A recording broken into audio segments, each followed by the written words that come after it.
Jadi 10 atau 15 menit insya Allah Pak Al-Ustadz Dr. Haji Nana Kusnadi, Ketua DMI atau Dewan Masjid Indonesia Kecamatan Penyak Selatan hadir. Kebetulan beliau warga di sini juga pembina masjid kita gitu. Nah, mungkin demikian disampaikan Bapak Ibu. Kami persilahkan kepada Bapak Ustadz untuk langsung memberi tausiah.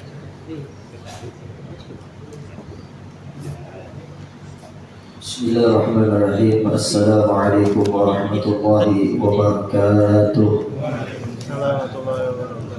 Alhamdulillah wassalatu wassalamu ala Rasulillah Sayyidina Maulana Muhammad bin Abdullah wa ala alihi wa sahbihi wa kulli man wala. Subhanaka la ilma lana illa ma 'allamtana innaka antal alimul hakim. Wa tub 'alaina ya Maulana innaka antat tawwabur rahim. Rabbi shrah li sadri wa yassir li amri wa hlul 'uqdatam min lisani yafqahu qawli. Amma ba'd. Yang kami hormati dan yang kami muliakan yaitu Ketua Masjid Muhajirin Bapak Haji Nanang dan beserta jajaran kepengurusan masjid ini, dan segenap para hadirin, para sesepuh, para pemuka agama, para pemuka masyarakat, hadirin dan hadirat yang mungkin mohon maaf kalau andai kata ada nama, pangkat, gelar dan jabatan yang mungkin tidak bisa kami sebutkan satu persatu, namun insya Allah tidak akan pernah mengurangi rasa hormat dan ta'zim kami kepada bapak-bapak, ibu-ibu, para jamaah hadirin sekalian semuanya, yang mudah-mudahan insya Allah pada malam hari ini, malam yang penuh dengan kemuliaan dan keberkahan ini, kita semuanya selalu dipandang oleh Allah dengan pandangan rahmat dan kasih sayangnya. Langkah kakinya kita mendapatkan keridhaan Allah, dan mudah-mudahan berkah daripada duduknya kita di dalam majelis ini. Yang mempunyai hajat Allah kabulkan daripada segala hajatnya, yang mempunyai urusan Allah mudahkan segala urusannya dunia wal akhirah, yang memiliki hutang Allah lunaskan segala hutang-hutangnya, yang mempunyai penyakit Allah angkat daripada segala penyakitnya. Amin amin ya rabbal alamin. Bapak Ibu hadirin wal hadirat, para jamaah sekalian semua yang saya hormati serta dimuliakan oleh Allah Subhanahu wa taala.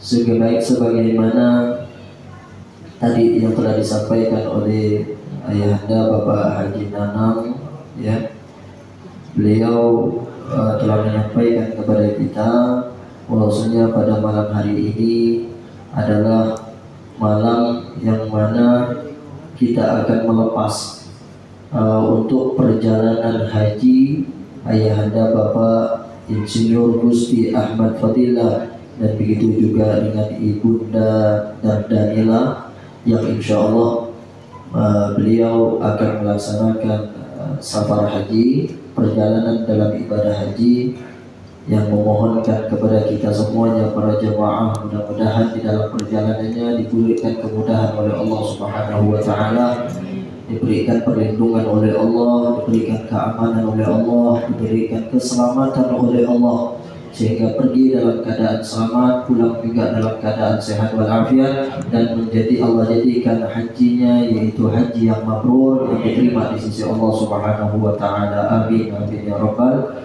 alamin.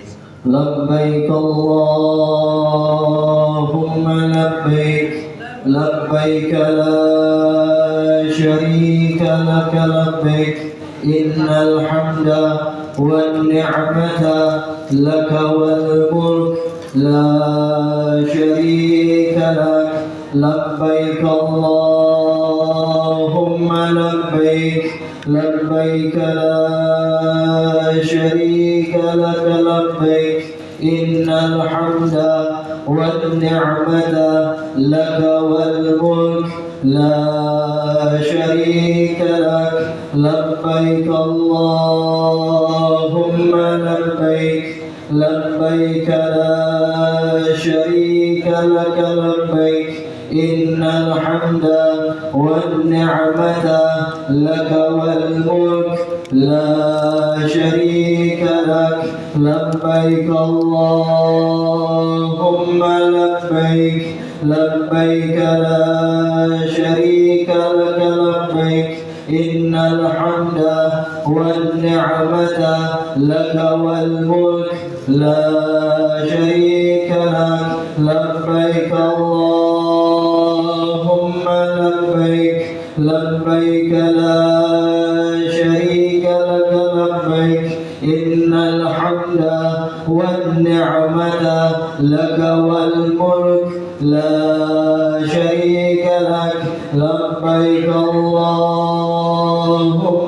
لبيك لبيك لا شريك لك لبيك إن الحمد والنعمة لك والملك لا شريك لك لبيك اللهم لبيك لبيك لا شريك لك لبيك إن الحمد والنعمة لك والملك لا شريك لك.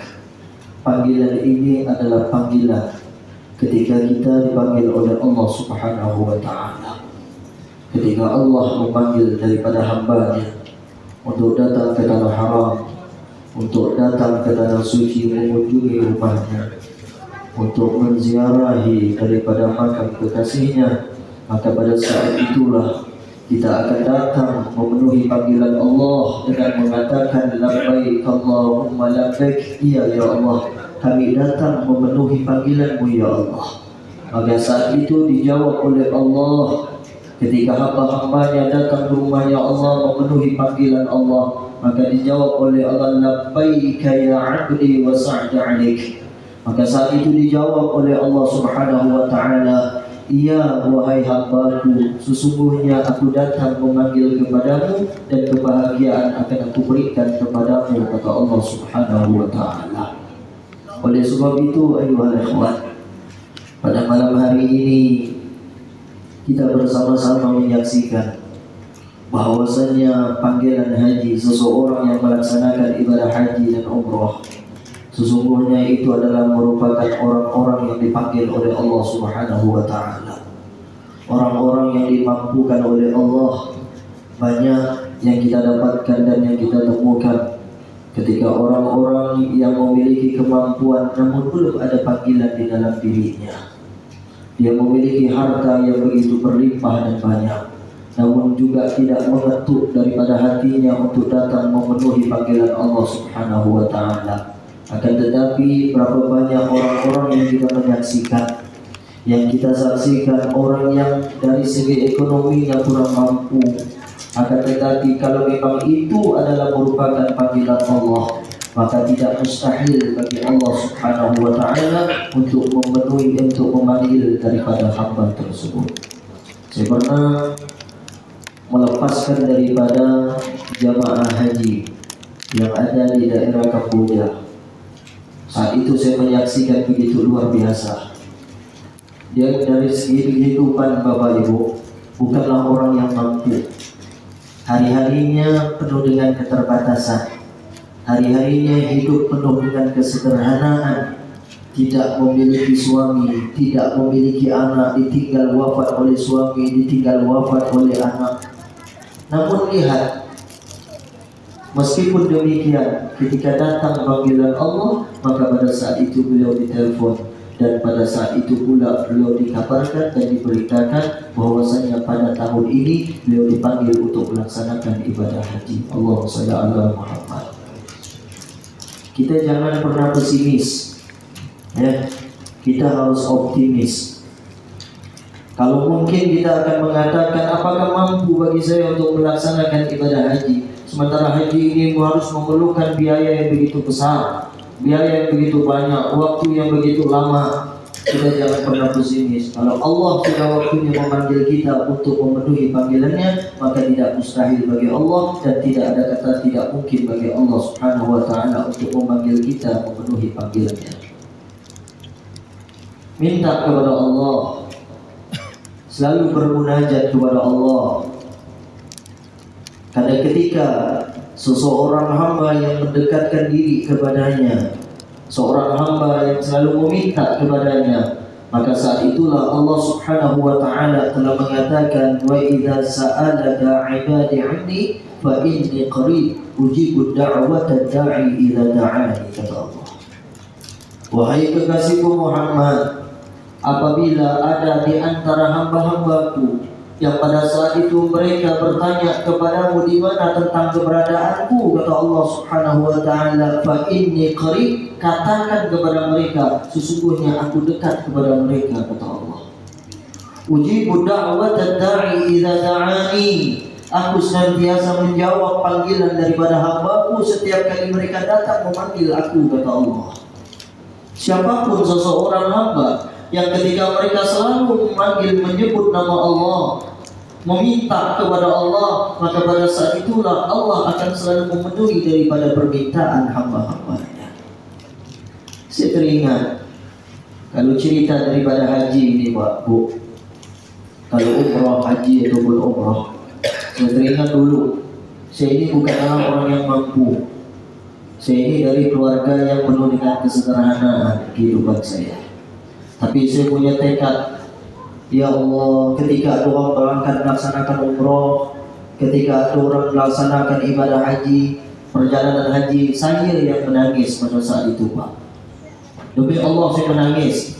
Merinding saya kalau melihat ada jamaah orang kampung yang pada saat itu kalau berangkat melaksanakan haji ataupun perjalanan umrah, saat itu pasti saya yang menangis.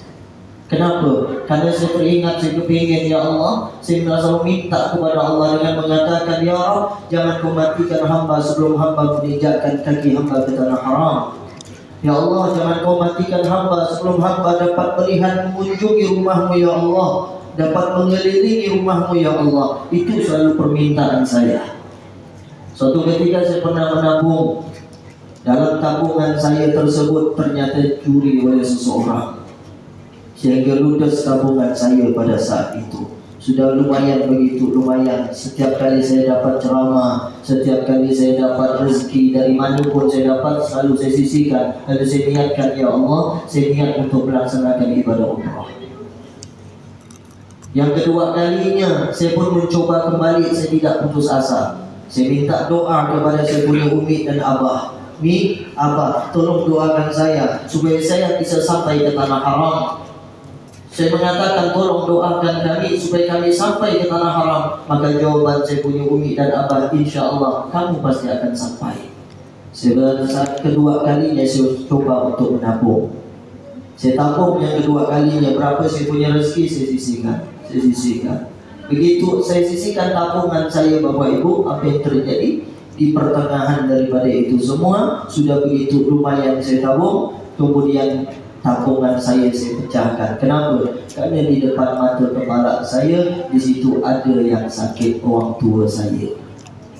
Pada saat itu saya pecahkan tabungan saya mengatakan, kalau saya begitu saya pecahkan, saya berdiri di depan kamar saya, di depan pintu rumah saya mengatakan, labbaik Allahumma labbaik, labbaik la syarika lak, labbaik ya Rabb. Umrahnya hamba mungkin hanya sebatas di depan pintu rumah hamba saja, ya Allah. Hamba melaksanakan umrah mungkin hanya sebatas di depan pintu kamar hamba saja, ya Allah. Tapi hamba punya keinginan yang begitu kuat. Hamba ingin memenuhi panggilanmu, ya Allah. Subhanallah, wallahi, demi Allah saya bersumpah atas nama Allah, pada saat itu tidak butuh begitu lama saya dipanggil. Pada saat itu saya dapat telepon, Pak. 3 hari sebelum berangkat saya dapat telepon, Ustaz, insya Allah nanti berangkat bareng sama saya. Dia bilang, kemana? Saya bilang, kita pergi sama-sama melaksanakan ibadah umrah. Allahumma shalli ala Muhammad. Langsung saya saat itu juga saya langsung sujud syukur saya kepada Allah, menangis sejadi-jadinya. Sementara waktu saya 3 hari. Kemana saya akan mencari rezeki? Saya tidak ada persiapan. Uang saya tidak punya, bekalan saya tidak punya. Saya punya anak dan istri yang harus saya tinggalkan. Apa yang harus saya tinggalkan?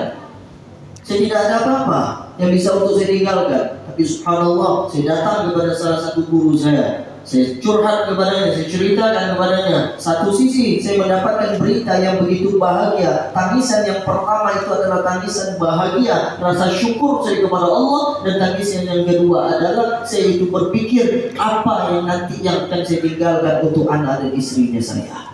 selamat di dalam perjalanan saya. Tapi saya yakin rezeki itu pasti akan ditanggung oleh Allah. Namun kita yang memiliki kewajiban wajib untuk meninggalkan harta untuk anak dan istrinya kita.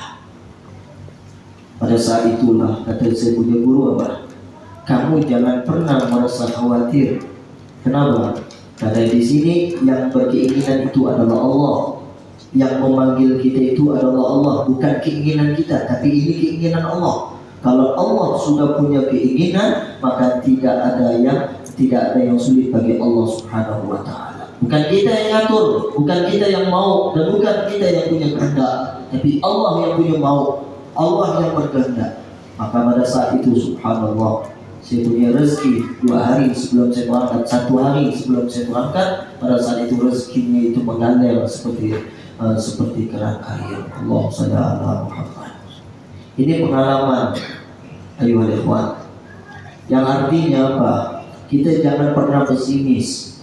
Kita bisa juga, mungkin kalau kita belum sempat, mungkin karena faktor umurnya kita atau lain sebagainya, kita jangan khawatir, minta kepada Allah.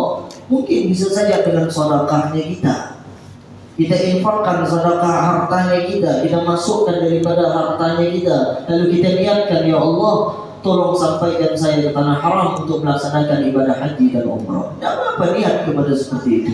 Insya Allah Allah akan bukakan itu rezeki kita. Kadang-kadang kita tidak tahu jalan rezeki mana yang kita ini diberikan oleh Allah Subhanahu wa ta'ala.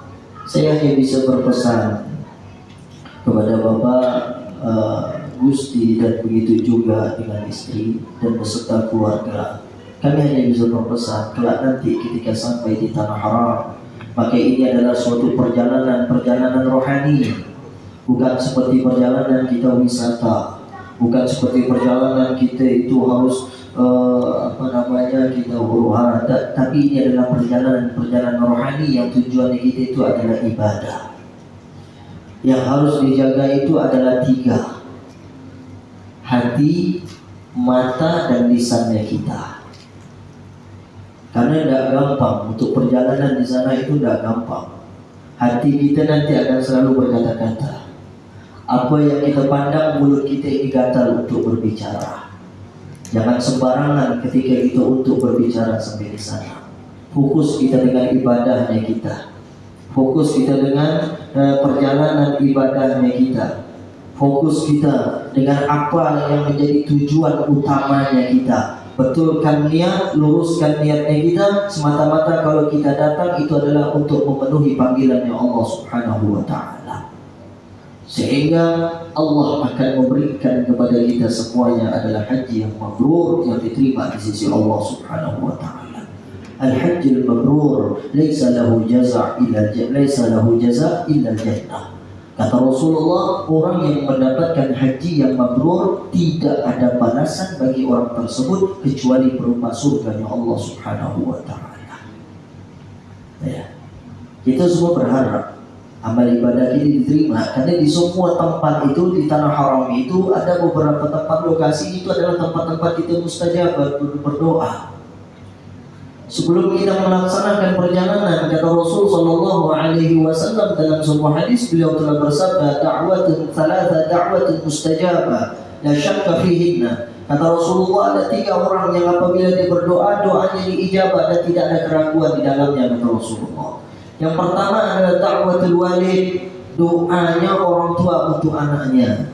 Orang tua siapapun, seorang ibu ataupun ayah, ketika dia berdoa untuk anak-anaknya, maka doanya diijabah oleh Allah Subhanahu wa ta'ala. Karena dikatakan doanya orang tua terhadap anak itu tidak ada hijab, tidak ada penghalang antara dia dengan Allah Subhanahu wa ta'ala.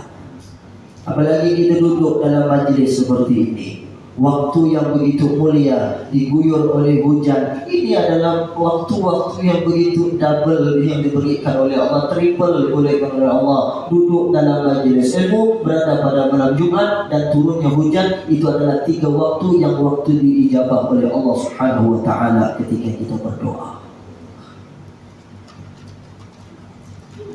Yang kedua, da'watul musafir. Kata Rasulullah, doanya orang yang musafir. Selamat di dalam perjalanan, doa minta kepada Allah. Karena orang-orang yang musafir doanya diijabah oleh Allah.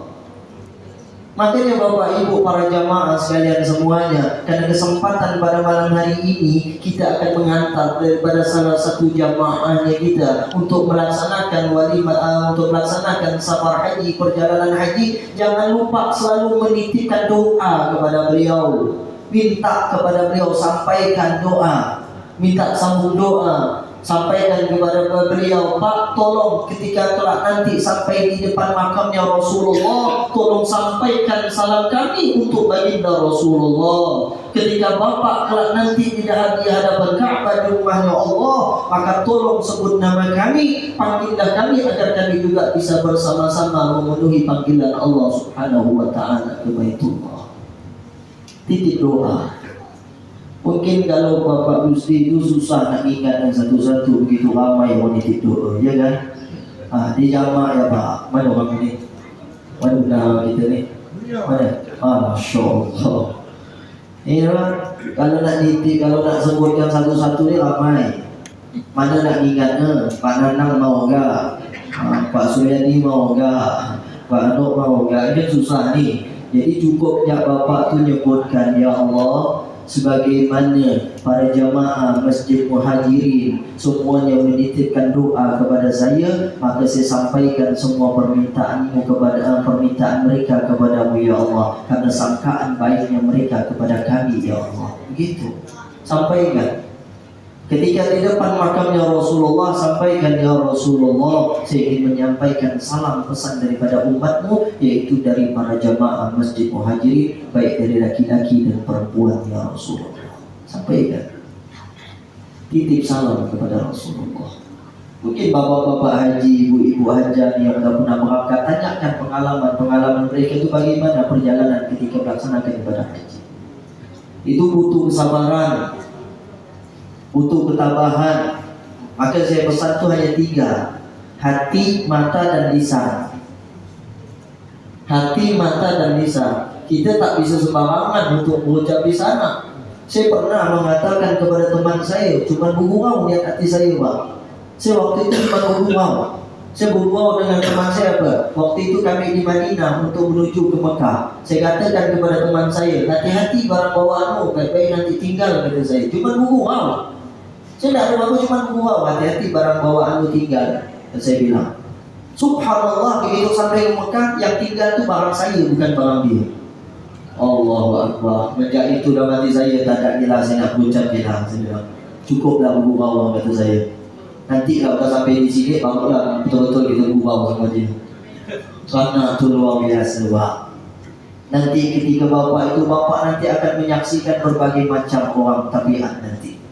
Ya, kalau ada hal-hal seperti itu Bapak Ibu jangan pernah hiraukan, fokus saja kita dalam ibadah. Ketika orang-orang di wukuf, ya, mungkin mereka ada yang lain sebagainya. Saat kita wukuf itulah nanti itu munajat kepada Allah, zikir, perbanyak sholawat. Maka guru saya pernah berpesan, ketika kamu berada di Madinah, perbanyaklah kamu membaca sholawat kepada baginda Rasulullah. Ketika kamu berada di Mekah, perbanyaklah istighfar dan melaksanakan sholat taubat.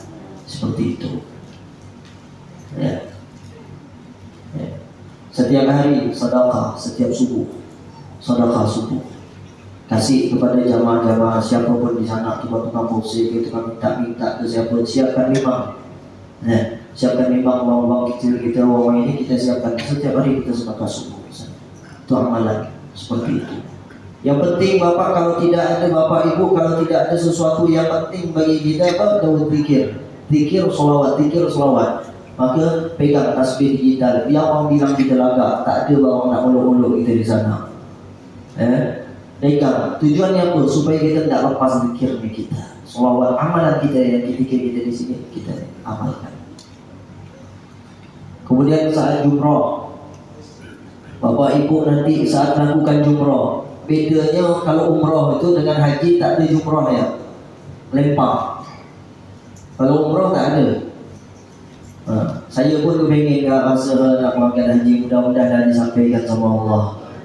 Kalau umrah sih dah sampai. Kalau untuk materi apa teori, insya-Allah bisa faham dah sikit orang untuk teori. Tapi kalau itu insya-Allah Bedanya itu kita tu nanti tidak ada wukuf. Kalau haji itu ada wukuf di Arafah, mabit di Muzdalifah, kemudian ada jumroh. Jumroh itulah yang kadang-kadang jamaah kita ni terlalu semangat pada waktu jumroh. Dikasih batu kerikil 7 butir, kita pun melempar Bismillah Allahu Akbar rajul minasyaitan, gitu. Ya kan? Bismillah Allahu Akbar, saking semangatnya bukan di batu sendal-sendal dia pun lempar aja batu itu. Itu jamaah kita ni, orang kita ni. Saking semangatnya. Kalau di sana yang dilempar setan, begitu dia balik berkawan lagi dia. Udah sama sendal yang dilempar ni, ya Allah. Artinya kalau di sana kita ikuti saja. Ada mutawifnya kita, yang pembimbing kita di sana kita ikuti.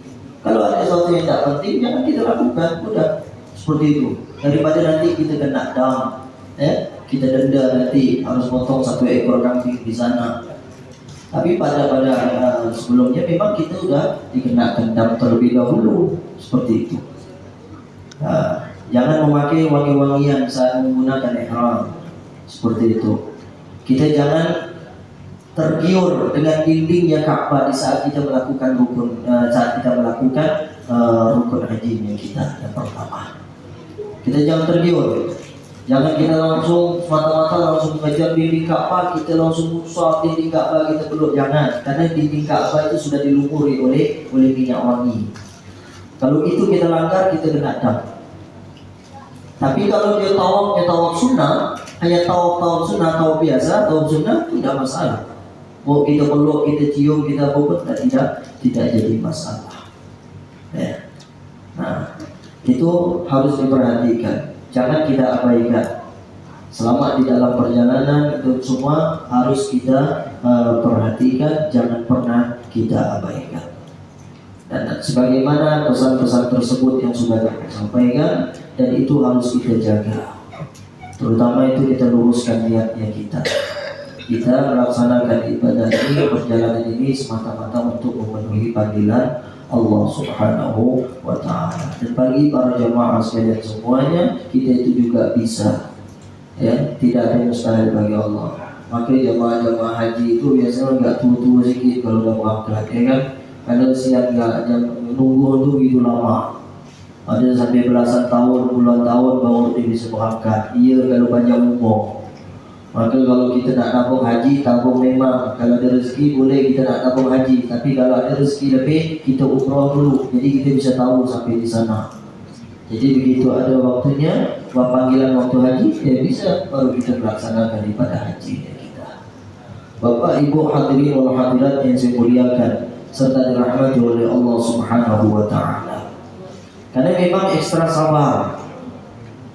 Di situ harus ekstra sabar. Dan yang dibutuhkan memang kesabaran. Kalau kita orang yang tak sabar, ya Allah, bisa bertinju kita di sana nanti, bisa berkelahi kita. Jadi memang harus butuh. Kemudian selanjutnya, tidak ada yang mustahil bagi Allah. Ketika suatu ketika ada seseorang yang ketika dia itu memiliki berkeinginan untuk melaksanakan ibadah haji, bertahun-tahun dia itu bekerja, bertahun-tahun dia itu menabung, dan dia adalah seorang buruh petani. Penghasilannya itu tidak begitu banyak, tapi dia berusaha, dia punya niat yang begitu besar untuk melaksanakan ibadah haji. Dia tabung, seumpama dalam satu hari dia menghasilkan uang itu 10.000, yang ditabungnya itu 5.000, 5.000-nya dia buat makan untuk keluarganya dia. Begitu bertahun-tahun dia berlabuh, sampai tiba waktunya terkumpul uang tersebut dan masuk di bulan Dzulhijjah, maka pada saat itulah datang untuk panggilan haji, dan dia siap-siap untuk mengikuti rombongan pada saat itu.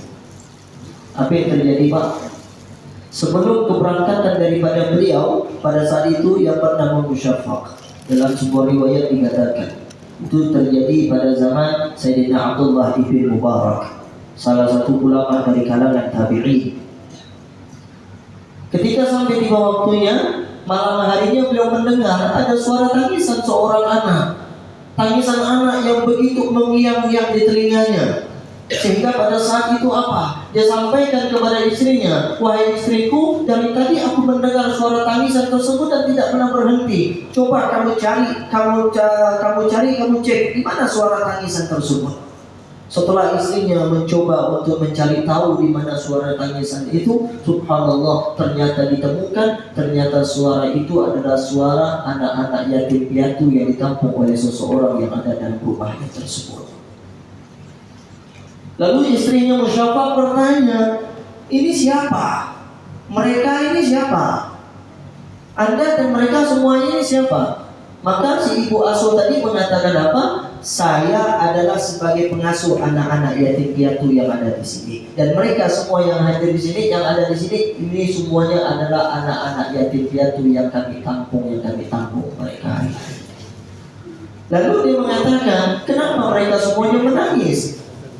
Lalu dikatakan apa? Mereka menangis karena lantaran mereka itu lapar. Mereka tidak memiliki makanan yang untuk bisa mereka makan, sehingga mereka itu menangis. Lalu kenapa mereka? Ya, kami hanya memiliki makanan yang mana makanan tersebut itu halal bagi kami dan haram bagi kalian. Subhanallah. Halal bagi kami, haram bagi kalian.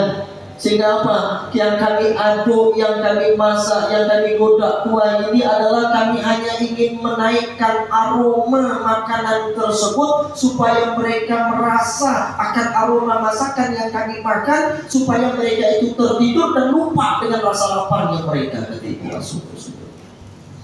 Ya Allah, menangis ini istri Musyafaq. Dia pergi kepada suaminya, dia sampaikan kepada suaminya, wahai suamiku, sesungguhnya aku mendapatkan di situ ada sekumpulan orang anak-anak yatim piatu. Mereka menangis karena mereka itu lapar, tidak ada makanan yang bisa mereka makan. Sementara ibu asuhnya dia hanya memasak aroma-aroma begitu sedap yang menjadikan mereka itu diam supaya mereka lupa dengan rasa laparnya mereka. Apa kata Musyafaq? Kalau begitu, uang tabungan saya yang saya gunakan untuk perjalanan hajinya saya, segera ini juga kamu berikan kepada anak-anak yatim piatu tersebut dan berikan makan kepada mereka. Dan saya tidak akan jadi untuk melaksanakan ibadah hajinya saya, dan semua uang tersebut saya berikan dan saya hadiahkan, saya infakkan, saya sedekahkan kepada anak-anak yatim supaya mereka tidak merasakan kelaparan. Lalu pada saat itulah ketika dia menyerahkan uang tersebut, lalu dia mengatakan, labbaik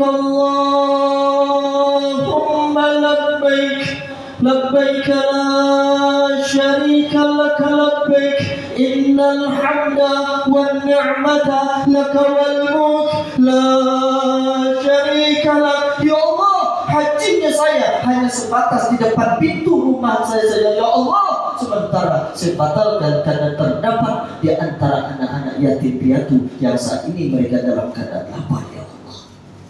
Singkat cerita apa yang terjadi, ayuhal ikhwan, Sayyidina Abdullah ibn Mubarak pada saat itu beliau bermimpi, beliau melaksanakan ibadah haji. Di dalam hajinya tersebut, setelah beliau melaksanakan ritual hajinya, di situlah di Mekah beliau itu bermimpi. Di dalam mimpinya didatangi dua sosok malaikat Allah Subhanahu wa taala, dan dua malaikat ini saling berdialog, bercerita. Mereka bertanya, berapa jumlah jamaah haji yang ada pada tahun ini? Mereka mengatakan jumlah jamaah haji yang ada tahun ini sekitar 600.000 orang. Apa dia mengatakan? Semua jamaah hajinya ditolak oleh Allah kecuali hanya satu yang diterima oleh Allah Subhanahu wa taala, yaitu Musyafaq yang tinggal di kampung ini, yang di desa ini dan di tempat ini. Allahumma shalli ala Muhammad. Kita tidak ada yang tahu. Kita tidak ada yang tahu. Maka oleh sebab itu, ya ikhwan, maka oleh sebab itu kita harus siapkan amal kita, selalu bersedekah, jangan pernah hitung-hitungan. Apa yang datang dari Allah kembali kepada Allah, datang dari manusia kembali juga kepada manusia. Makanya saya katakan, sisihkan rezekinya kita, sedekah subuh, niatkan, ya Allah, saya ingin melaksanakan ibadah haji dan umrah. Ya Allah, saya ingin melaksanakan ibadah haji dan umrah. Ya Allah, saya ingin semuanya bisa diselesaikan dengan sedekah. Kalau kita punya penyakit kita tidak kunjung sembuh, niatkan ya Allah, angkat saya punya penyakit. Saya punya anak tidak kunjung sembuh, ya Allah, sembuhkan saya punya penyakit anak saya, sembuhkan penyakit istri saya, sembuhkan penyakit suami, sembuh semuanya dengan sedekah. Apa kata Rasulullah? Kalau andai kata mati bisa diobati, maka niscaya mati tersebut bisa diobati dengan sedekah. Seperti itu. Ya, maka oleh sebab itu Bapak Ibu hadirin wal hadirat yang saya muliakan serta dirahmati oleh Allah Subhanahu wa taala, maka pada malam hari ini bersama-sama kita mohon kepada Allah Subhanahu wa taala semoga kita semuanya dibukakan pintu rezekinya kita oleh Allah Subhanahu wa taala, segala urusan kita dimudahkan oleh Allah, segala rezekinya kita diberkahi oleh Allah, dan kita dimudahkan oleh Allah mendapatkan rezeki Allah dengan cara yang halal dan barakah, sehingga kita semuanya dapat melaksanakan ibadah haji dan umrah. Dan kita doakan bagi saudara-saudara kita, jamaah-jamaah kita yang pada tahun ini mereka yang melaksanakan ibadah haji, wabil khusus kepada Bapak Insinyur Gusti Ahmad Fadilah beserta istri Ibu Dardanela dan begitu seluruh para jamaah-jamaah haji yang lain semuanya, mudah-mudahan haji mereka diterima di sisi Allah Subhanahu wa taala. Mudah-mudahan segala amal ibadah mereka diterima oleh Allah Subhanahu wa taala, perjalanannya diberikan keselamatan oleh Allah, diberikan perlindungan oleh Allah, dan mudah-mudahan di dalam perjalanan mereka mendapatkan keamanan dari Allah Subhanahu wa taala. Semoga mereka diberikan oleh Allah panjang umur, sehat walafiat, dalam keadaan sehat walafiat, diberikan segala kemudahan-kemudahan oleh Allah, dan pulang ke tanah suci dan pulang juga dalam keadaan sehat walafiat, dan Allah jadikan haji yang mereka adalah haji yang mabrur.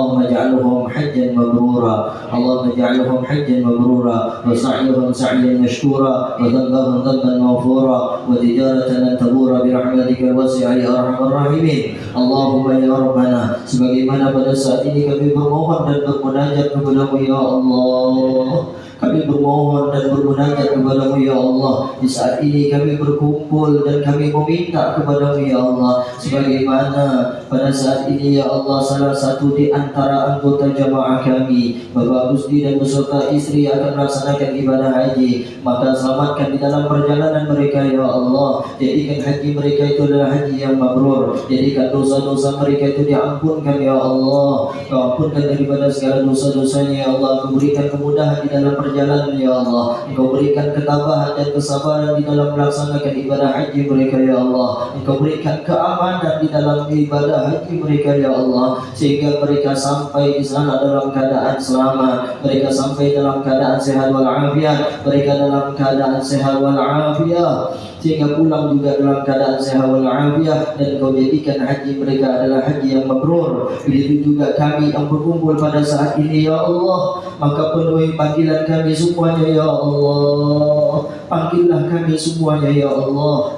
panggillah kami semuanya ya Allah. Berikan kami rezeki yang halal dan barakah ya Allah, sehingga kami semuanya dapat melaksanakan ibadah haji dan umrah, sehingga kami dapat ziarah makam Nabi Muhammad sallallahu alaihi wasallam. Allahumma ya Rabbana, mudahkan kami untuk mendapatkan rezeki-Mu dengan cara yang halal dan barakah ya Allah, sehingga kami semua dapat melaksanakan ibadah haji dan umrah. Jangan Kau wafatkan kami pada saat ini ya Allah, sebelum kami semuanya dapat melaksanakan ibadah haji dan umrah. Allahumma ya Rabbana, ampuni segala dosa-dosa kami ya Allah, ampuni segala dosa-dosa kami ya Allah, sehingga kami tidak merasakan kesulitan di saat kami melaksanakan ibadah haji kami ya Allah.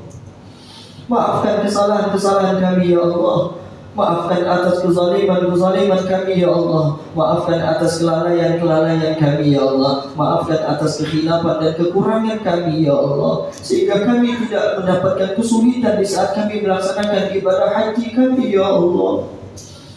Allahumma ya Rabbana, ampuni segala dosa-dosa kami, ampuni dosa kedua orang tua kami, ampuni segala dosa guru-guru kami, ampuni segala dosa suami, anak dan istri kami, ampuni segala dosa karib kerabat kami, ampuni segala dosa orang-orang yang berbuat baik kepada kami semuanya ya Allah. Ampuni segala dosa-dosa kami ya Rabb, terimalah segala taubat kami ya Allah, maafkan kesalahan kami ya Allah. Allahumma ya Rabbana, sebagaimana pada saat ini ya Allah ketika kami dapat melaksanakan ibadah haji dan umrah, maka pada saat itu kami tidak lagi dapat memandang wajah orang tua kami. Kami tidak lagi dapat meminta doa dari orang tua kami, mereka yang pergi terlebih dahulu meninggalkan kami. Ya Allah, ampuni dosa-dosa mereka ya Rabb. Mereka yang sudah pergi meninggalkan kami, mereka hidup dalam sendirian, mereka berada di alam kubur dalam keadaan gelap gulita, yang mengharapkan doa daripada kami yang masih ada pada saat ini. Ya Allah, ampuni dosa mereka ya Allah, maafkan kesalahan mereka ya Allah, terimalah segala taubat mereka ya Allah, terima segala amal ibadah kebaikan mereka ya Allah. Allahumma ya Rabbana, maafkan kami jika semasa hidup daripada mereka kami yang selalu memarahi mereka ya Allah, kami yang selalu membentak mereka, kami yang selalu menzalimi mereka, kami yang selalu mendurhakai mereka ya Allah. Maafkan kami ya Rabb jika hari-hari kami selalu membuat susah dalam hidup mereka ya Allah. Maafkan kami ya Rabb jikalau kami belum mampu menyampaikan hajat-hajat mereka semuanya ya Allah. Di saat kami mendapatkan rezeki, maka mereka sudah tidak lagi ada bersama kami ya Allah. Allahumma ya Rabbana, berikan kasih sayangmu kepada mereka ya Allah, sebagaimana dahulu mereka yang selalu memberikan kasih sayangnya kepada kami, mereka yang selalu mencintai kami, mereka yang selalu sayang kepada kami, mereka yang selalu memperhatikan kami semuanya ya Allah. Yang kadang-kala ayah dan ibu kami mereka rela berhutang ke sana kemari, pinjam ke sana ke sini, hanya demi untuk pendidikan kami, hanya demi untuk membesarkan kami ya Allah. Allahumma ya Rabbana, mereka yang masih tinggal bersama kami panjangkan umurnya dalam keadaan sehat walafiat. Angkat daripada segala penyakitnya ya Allah, sembuhkan daripada segala penyakitnya ya Allah. Irhamna birahmatikal wasi'ah ya arhamar rahimin. Allahumma ya Rabbana, jadikan anak-anak kami, putra-putri kami anak-anak yang saleh dan salehah, al-alim wal-alimah, al-hafidh wal-hafidhah, wal-mutakhalliqin bil akhlaqil karimah kama akhlaqi nabiyuna Muhammad sallallahu alaihi wasallam. Rabbana zalamna anfusana wa illam taghfir lana wa tarhamna lanakunanna minal khasirin. Allahumma ya Rabbana, karuniakan rezeki kepada kami sehingga kami dapat melaksanakan ibadah haji dan umrah, sehingga kami dapat memenuhi panggilan-Mu ya Allah, sehingga kami dapat mengunjungi rumah-Mu ya Allah, sehingga kami dapat menziarahi makam Nabiuna Muhammad, sehingga kami dapat bersolawat langsung kepada Sayyidina Muhammad. Izinkan kaki kami ya Allah dapat menginjakkan tanah yang pernah ditijak oleh Nabiuna Muhammad sallallahu alaihi wasallam. Irhamna birahmatikal wasi'ah ya arhamar rahimin wa ya akramal akramin wa ya ajwadal ajwadin wa ya ahsanal muhsinin wa ya khairan nasirin birahmatika ya arhamar rahimin. Wa sallallahu ala sayyidina Muhammadin wa ala alihi wa sahbihi wa sallam walhamdulillahi rabbil alamin. Bapak Ibu hadirin dan hadirat yang saya muliakan serta dirahmati oleh Allah Subhanahu wa taala. Mungkin hanya itu dapat saya sampaikan, kurang lebihnya saya mohon maaf, kesempurnaan dari Allah Subhanahu wa taala, kekurangan kedatangan yang saya tadi. Sekali lagi saya ingin menyampaikan yang disampaikan oleh Bapak Haji Nahan tadi. Yang pertama, untuk kegiatan ta'lim kita, rutinitasnya kita seminggu sekali itu, nanti kita akan mengaji kajian fikih ya. Kemudian untuk waktunya, saya itu kalau di hari Senin, Selasa, Rabu itu sudah Senin, Selasa, Rabu, hari Sabtu itu saya sudah ada majelis ta'lim di masjid yang lain tadi. Jadi waktu yang saya kosong itu hanya di malam Jumat, itu pun lepas maghrib, pada isyaknya saya memiliki kegiatan yang lain juga. Kemudian malam Sabtu itu juga saya kosong. Jadi waktu yang saya miliki itu hanya pada malam Jumat pada maghrib dan juga hari Jumat malam Sabtu pada maghrib. Selebih daripada itu kami mengisi majelis taklim yang lainnya, dan keseharian saya juga mengurus pondok pesantren Manfaus Sofa yang ada di Kampung Arab. Nah, kemudian juga yang kedua saya ingin menyampaikan permohonan maaf keterlambatan saya hadir di hadapan para jemaah karena ada beberapa kendala tadi Pak Haji. Motor saya itu mogok, jadi masuk ke bengkel saya minta motor sekali, jadi mogok pergi ke sini. Tapi insya Allah itu tidak akan pernah mengurangi rasa niat kami untuk menyampaikan di hadapan para jamaah. Yang terakhir kami sampaikan kepada Bapak Gusti dan beserta istri Ibu Makarina begitu istri yang insya Allah besok akan melaksanakan safar haji. Kami mohon Bapak Ibu tolong sampaikan salam kami untuk Rasulullah, dan juga tolong sampaikan, tolong doakan kami juga, semoga kami juga semuanya dapat melaksanakan ibadah haji seperti Bapak Ibu yang lakukan. Kami di sini hanya bisa berdoa, semoga Bapak Ibu di dalam perjalanannya diberikan kemudahan oleh Allah Subhanahu Wa Taala, dilancarkan oleh Allah, tidak memiliki hambatan, tidak ada halangan. Dan haji ini juga Allah jadikan haji yang mabrur, diterima oleh Allah Subhanahu Wa Taala, dan segala dosa diampuni oleh Allah Subhanahu Wa Taala. Mungkin ada yang dapat kami sampaikan, kalau lebihnya semua maaf. Hadanallahu wa iyyakum ajma'in. Wassalamualaikum warahmatullahi wabarakatuh. Waalaikumsalam warahmatullahi wabarakatuh. Alhamdulillahirabbil alamin. Bapak Ibu, telah kita bersama-sama mengikuti kajian. Insyaallah minggu depan kita akan ada kajian yang berhubungan dengan Hari Raya Idul Adha. Jadi termasuk hewan kurban dan hak atau kewajiban panitia untuk melaksanakan penyembelihan hewan kurban. Jadi pertanyaan mungkin kita akan sampaikan di minggu kedua yang akan datang. Terima kasih Pak Ustadz. Semoga Pak Ustadz diberi selalu kesehatan, Bapak Ibu juga selalu kesehatan, terutama Pak Insinyur Gusti Ahmad Fadilah beserta Ibu dan jamaah Kota Pontianak dan teman-teman Barat semua sehat, kembali juga sehat dan kembalinya menjadi haji yang mabrur. Mungkin demikian. Terima kasih Bapak-bapak, Ibu yang sudah berinfak sedekah snack hari ini. Saya nggak sebutkan, termasuk Pak Gusti Ahmad Fadilah, terima kasih. Ini mendapat langkah kanan kita malam hari ini.